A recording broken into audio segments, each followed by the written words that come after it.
दीवाना दीवाने ने कब किसकी है मानी।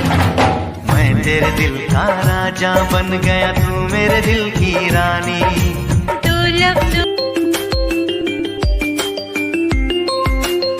हेलो प्रिंस प्रिया, मैं गूगल से ऋषिता राज बात कर रही हूँ। आपसे कुछ जानकारी चाहती हूँ, क्या आप दे सकते हैं? अच्छा बिल्कुल, पूछो न की पूछे छो।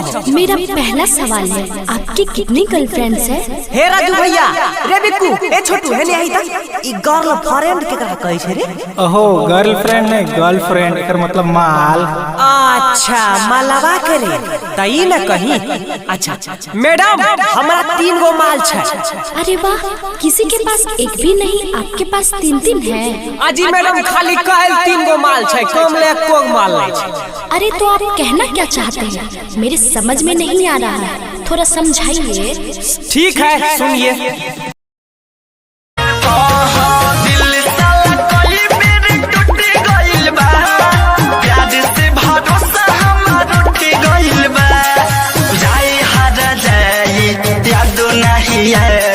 सपना सजाओ लुट गइल बा दिल